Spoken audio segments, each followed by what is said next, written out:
Hi, my name's Chris Macker. I'm a Fresh Expressions pastor at Armstrong Creek. And we've been working at a Fresh Expression for the last 5 years, and I thought I'd make a quick video and just share some of the learnings that have come out and the strategies that can be helpful for any kind of church if they're looking to reach out into the community. And so I'll try and make it simple, but just to start off, the two of the basic principles that we employed throughout this church plant. Number one was to have fun, even if no one else turned up. Those who were there would have fun, and to experiment without fear of failure. We ran lots of programs. Some of them worked, many of them didn't, and not to be put off by that, because even things that don't work are a real learning. So we're going to have a bit of fun, just having a look at the strategies that we've worked with and some of the learnings that can be employed for other churches. So as we started out with our church plant, we started with a few volunteers, and we had a passion for doing mission, seeing ourselves as the church reaching out to the community. I'll lay them down. And so we ran different contacts just to gain some relationships in the community. We had some sports programs, we had some meditation, we had play groups, and we met people and ran children's craft at the market. But found after we'd been doing this for a couple of years, we made relationships, but you know, it was a big jump to get people to come from sports into being part of kind of a faith community. And so we're really looking for some strategy that makes sense. And I was having coaching with Matt Harry from the Vic Taz Synod, and he gave me this way of understanding how people come to faith. And it's basically done a survey of people who are in the church on how they became, believers, the end stage. And found that people passed through this process where someone from the church came along beside them, they formed relationships, then they moved on to feel like they were part of one of the church's activities. And after being included in this fellowship for some time, then they started to behave. They were invited to do Bible readings. They started to try and live their family according to Christian morality or ethics. And then after being in this stage for some time, they came to believe. So they made a personal proclamation.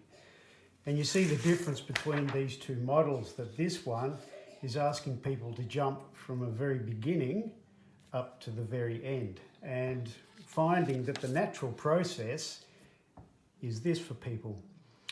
And so we thought in our planning and strategy, if we followed this model, so we broke down the people that we'd formed relationships with, and so we continued to do some beside activities, and this were things like play groups, markets, and just community contacts.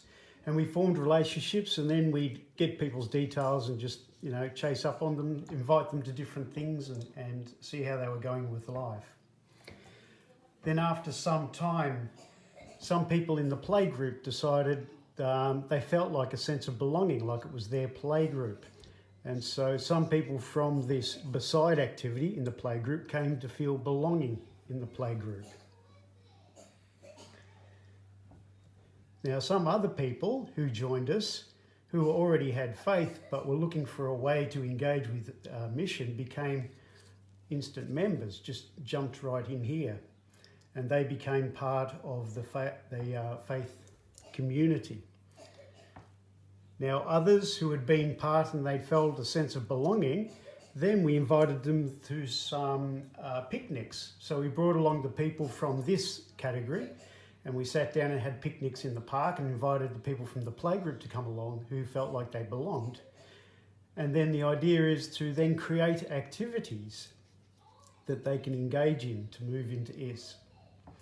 And so if we're starting with a strategy like this, then the people that we have relationships with, you kind of plot them into whereabouts they belong within their journey, and then you plan activities for those people that you have relationships with so that they move from one stage to the next. So we have several people in our playgroups. Some are still at this stage, they've just joined.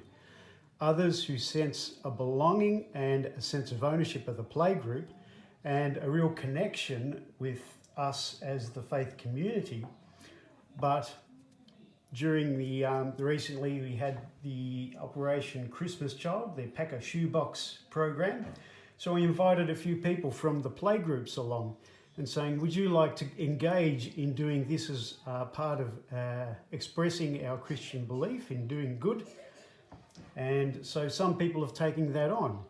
And so they've moved from being just a sense of belonging, a passive, to now becoming active and actually starting to behave and to display some of the values of Christian faith.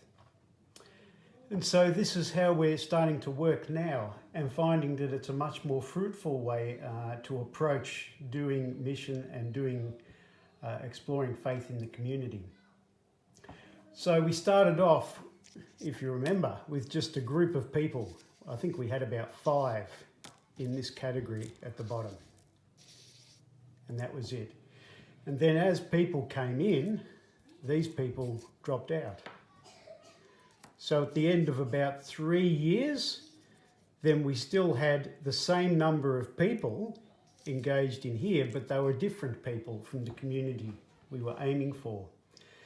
And then as we worked with this process of engaging and moving people on these different stages, you know, playgroups all started out here. And then as we gained, get to know people, some people were at different stages. They'd had connection with churches before, and so they moved quite readily up to this area.